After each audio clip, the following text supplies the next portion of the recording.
Os jovens e as redes sociais. E por que nós precisamos pegar um tempo para falar sobre isso?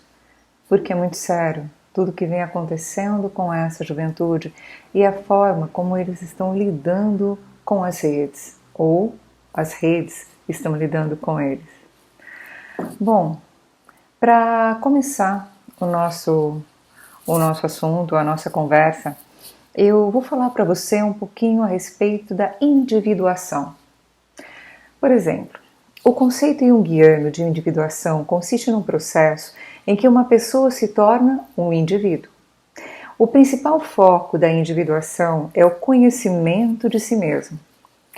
A individuação ela busca estimular o indivíduo a despertar o melhor de si e do outro, tirando do isolamento e estimulando o outro a empreender uma convivência coletiva maior e saudável. Esse fato nos ensina que o processo de individuação busca aproximar o mundo do indivíduo através do caminho do autoconhecimento. Aliás, o autoconhecimento é a peça fundamental para a vida como um todo. É preciso aprender a lidar com o negativo da mesma forma que nós lidamos com o positivo. Dessa forma, por exemplo, assim como o corpo precisa do alimento para se manter e desenvolver, a personalidade ela também precisa de experiências adequadas para individuar-se, vamos dizer assim. A autoestima é um aspecto fundamental da saúde mental de uma pessoa.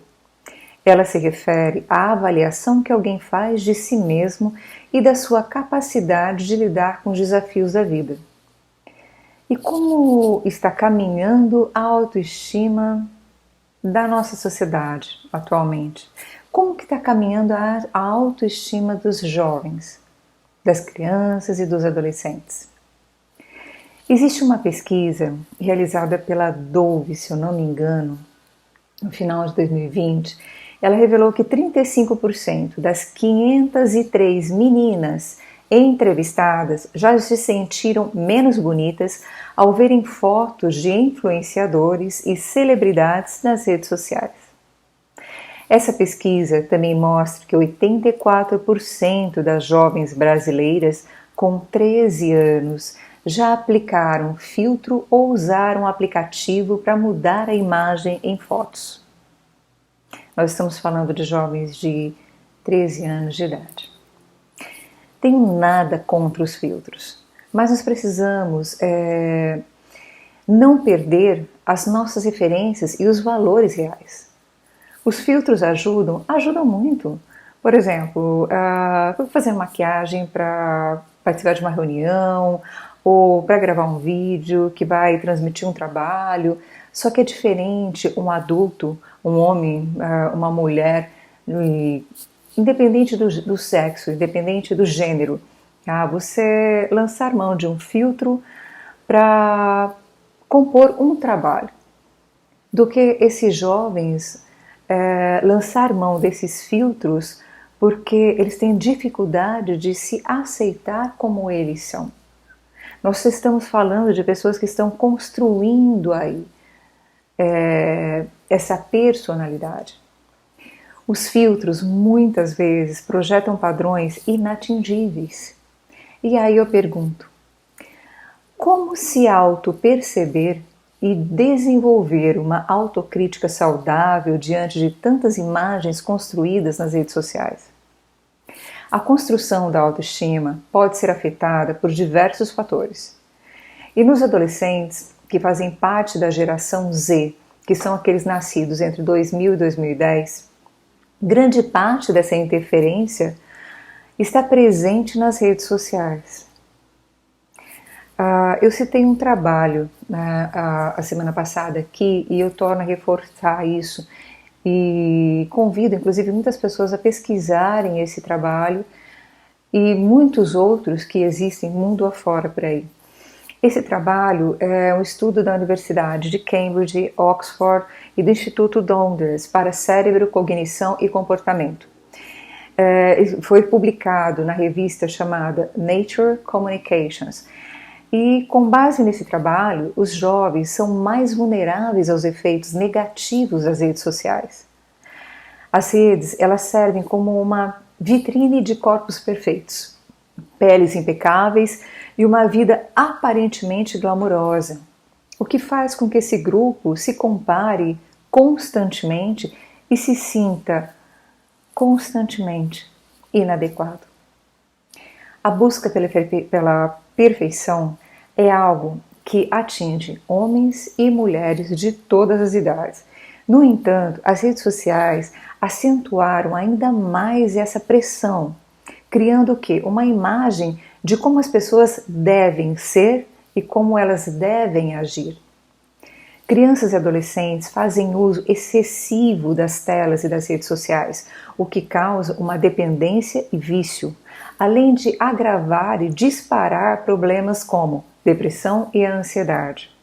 Aqui eu faço um parênteses para chamar a atenção dos pais, dos orientadores. Converse com seus filhos.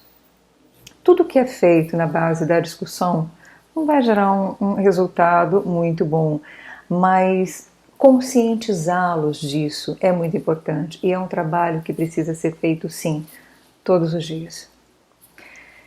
E não por aí, somado ao conteúdo das imagens inatingíveis, nós temos a autodistorção digital.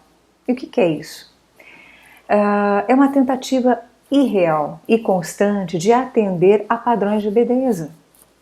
Se considerarmos que na fase da vida em que os jovens buscam pelo reconhecimento da própria identidade e da aceitação nos grupos, observamos uma luta na forma como lidam com tantos recursos disponíveis nas redes sociais, o que acaba provocando uma baixa autoestima corporal e uma confusão emocional sem tamanho.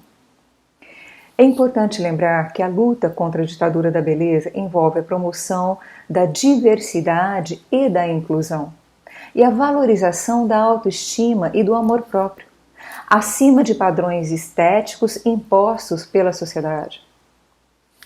Conversar com os adolescentes sobre como eles se sentem ao se depararem com um universo infinito de imagens e comentários ainda é a melhor saída para enfrentar esse problema. E o quanto é importante o diálogo, o acolhimento com o olhar, a escuta. Hoje, muitas pessoas querem falar, poucas pessoas querem ouvir. Mas esses jovens precisam dessa escuta, precisam dessa conscientização, dessa conversa, porque, infelizmente, a maioria dos jovens estão sendo, como diz um psicólogo que é amigo meu, eles estão sendo abduzidos pelas redes sociais, se desconectando da realidade da vida. E, infelizmente, na maioria das vezes, culminando com muita dor e sofrimento. Qualquer pergunta, você pode me fazer, ou por aqui, ou pelo direct.